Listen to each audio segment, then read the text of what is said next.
Hey everyone, this is going to be my first process video.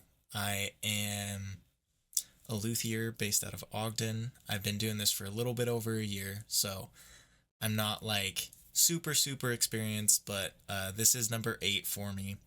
So it's just a personal base that I've been wanting to build.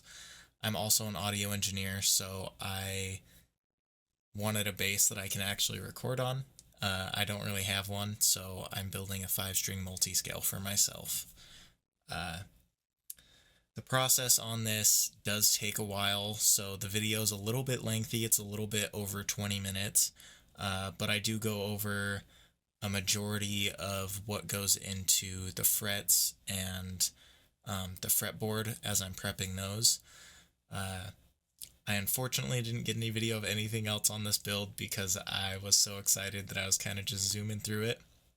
Uh, but I hope you guys enjoy, and if you have any questions or anything, leave a comment down below. So I do get all of my wood from a local hardwood store. It's called Macbeth's. It's down in Salt Lake City. This fretboard that I'm working on right now is a piece of ebony that was very pricey, but it's also really pretty, so I'm really happy with it. But I basically start out, I'll laminate and make all of my necks as well. So I did end up messing up the scarf joint on this one, so you can definitely see like the purple heart's not where it's supposed to be up on the headstock. Since this was a personal project, I didn't really have an issue with it, and I think it's still going to feel and play great, so I just went along and glued the fretboard on here. I initially start the process of the fretboard on the laser cutter, so I will make sure that I have a nice like flat fretboard blank to deal with, and then I make an Illustrator or a vector file to map out where the frets should be to have perfect intonation, and then I'll do my inlay designs as well so that it's easier to cut them out after the fact. So once I'm done with that and I finish laser cutting, I will glue the fretboard onto the neck blank, and that's about where I am before I started this process. So this is called radiusing a fretboard. Basically what I'm doing is I have a block that has a portion of a circle. I personally do a 16-inch radius, so it has a nice round feel, but it's not so round to where I have to like actively try and get over the strings. I sand from an 80 grit all the way up to 400 to give it a really nice feel. That's just what I personally like. Here you can see me using a radius gauge to double check my radius on the whole fretboard. Again, I do a 16-inch radius just based off of personal preference. So after I'm done radiusing the fretboard, I'll go through and do all of my inlay. Safety first, obviously, so I have a brand new respirator with some new filters on it. This abalone is extremely dangerous to your lungs if you breathe it in, so I make sure that I'm always wearing a respirator. I wash my hands really well after I use it, and yeah. Basically what I'm doing here is I'm taking pieces of abalone, which is a shell, and I'm filing them down to the shapes that I want, and I use a little bit of ebony sawdust to kind of fill in any gaps that I miss. It leaves me with a pretty dang clean finish, so this is what I've been doing on the majority of the past guitars that I've been working on. That also explains, like halfway through this, I'll pull out some recut circles. Those are ones that I had previously cut out for different guitars that were about the same size, so worked out really well for me here. I didn't have to hand file them. You can see right now that I'm using a red handle file, which is from StewMac. It is just steel, so I ended up calling my buddy about halfway through, and I had him bring me diamond files, so it sped up the process quite a bit, but obviously it's still a pretty long process. I mean, I'm at 40 times speed right now. I want to say this video was about 3 hours before I sped it up, so this is a very time-consuming process, but It's also really therapeutic to just kind of sit here and focus on one thing. It is very rewarding as well once you're done getting it all sanded up and the inlay just looks beautiful. So I will shut up and let the rest of this video play.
Now that I'm finally done with the inlay, I'll go through and actually file it flat with the fretboard. Obviously I'm working stone, so it's a pretty hard material, so typically it'll take a lot more than just a fine sandpaper to really get it flush. So I just go through and initially file it down until I'm getting close enough to the fretboard to where I'm a little uncomfortable. Once I'm done with that, I'll usually go from like a 220 grit back up to 400, and then I'll go through and polish all of the abalone.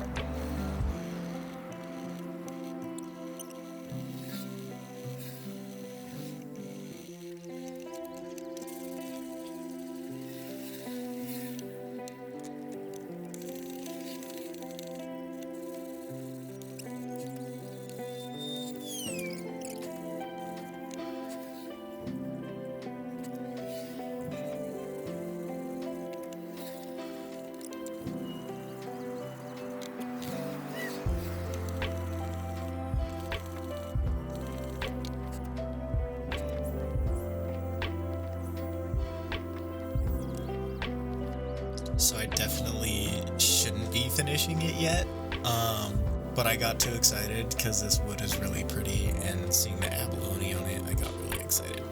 So this is me just putting a little bit of feed and wax on here, which is what I typically coat all of my fretboards with. It doesn't leave any nasty residue, and it keeps the wood nice and hydrated, and it also smells really good. So as you can see, it darkens up a lot and it just looks gorgeous. I love how this fretboard turned out.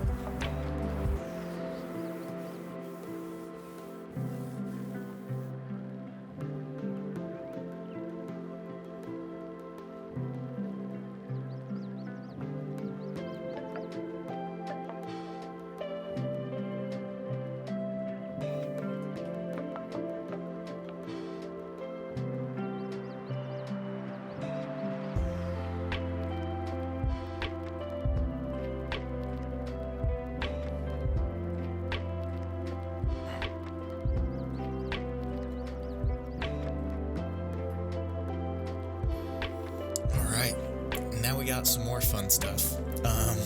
So as I said, I probably shouldn't have finished it yet, just because the fret saw was grabbing all the gunk that got into the fret slots. But here I'm double checking my fret depth, so I'm going through with a fret saw and cutting it to the perfect depth for the frets that I have. I want to say it was 0.073 inches. I could totally be wrong on that, but I think I'm right.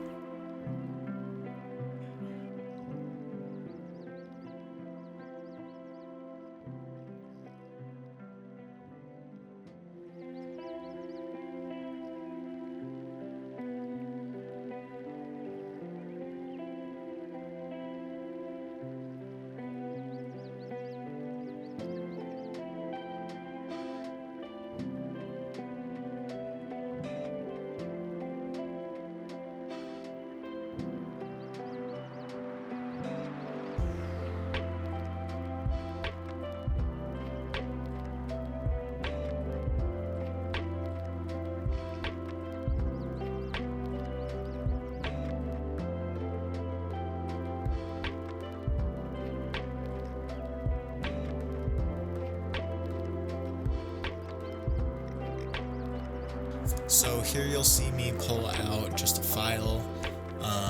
This is a triangle file, so it gives a nice little bevel on the top of the fret slots, and that allows the frets to seat properly, but also if they ever need to be refretted, it's a lot easier on the wood to take those frets out.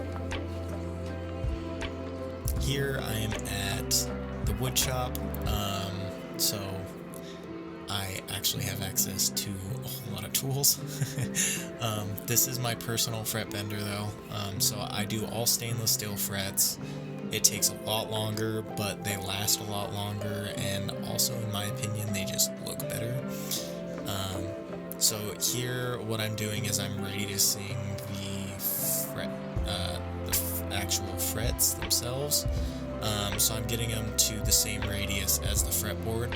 Since this is a multi-scale, it's not going to be a perfect 16 like it's shown here.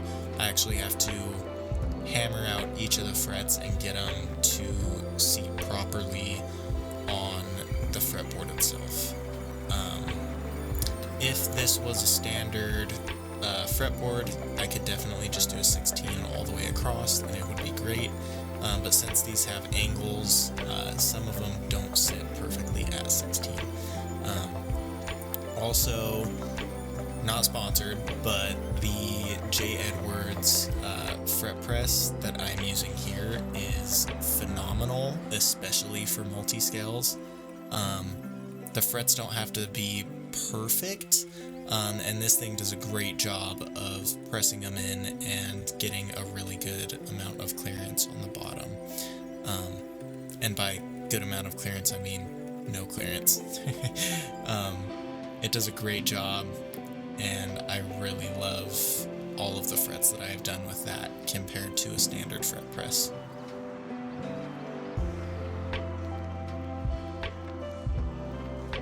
Once I'm happy with all of the frets and I make sure they're all seated properly, I'll go through and use a little bit of CA glue to seat them properly in place. And then once they're all super glued down, I do super glue on both sides and I let it drip down. I just didn't want to video all of it because I was running low on camera battery. But I'll go through and just clip off all the edges. And then once I'm done clipping off all the edges, I go through with some tape. This really helps to keep the fretboard clean while I'm doing all the fret work. It's honestly not necessary. I could just vacuum it or blow it out, and I'm sure I wouldn't get any metal scraps in the wood grain. Especially with this being ebony, it's a really tight grain. I don't see that being an issue. But I do like to keep everything clean. So I go through and I'll tape flush with all of my frets, so that while I'm working on them, I don't get any shavings or anything like that on my fretboard. Here I take a 90-degree bevel and I go and I'll file the edge of the fret until they are flush against the fretboard. With this being stainless steel, I will say they take way longer than a standard fret would. 20 times speed, again, this does take a ton of time, so I'll go through with a 90-degree and get both sides until they're flush with the fretboard, and then I'll go through with, I want to say, a 20-degree bevel to get a nice angle on the frets, so your fingers can wrap nicely around them while you're actually playing. Here I'm going through making sure that my frets are all level before I go through and actually level them with my radius jig. So you'll mark it with Sharpie and then go through with the radius jig until everything has been sanded past the Sharpie marks. That ensures that all the frets are flat. I don't know if you saw, but I did tape after the 15th fret. I usually sand those a little bit further. I would like really low action even when I'm playing on bass, so getting those lower frets a little bit lower really helps with getting the action as low as possible. Once I'm done with that, I'll go through with I think this is called the Safe Edge file from StewMac. And this is basically recrowning them so it creates a round edge, so that it's just the one, like the center of the fret that's properly in intonation, and it makes sure that that's in the right spot. So once I'm done going down the whole fretboard with that, I'll go through with some fret files and clean up the edges. And then once I'm done with that, I'll go through and I'll sand and polish, and then that is the rest of the video. So I'm going to be quiet and let you guys enjoy the rest.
And that is the whole process. So thank you for watching. I am really happy with how this one turned out. I think it's gorgeous. especially seeing that ebony contrasting with the abalone. I was debating on doing turquoise, but I am definitely happy that I went with the shell instead. So, thanks everyone for watching, and I hope you have a great day. Again, if you have any questions, let me know in the comments. Or any tips. I'm always open to new ideas.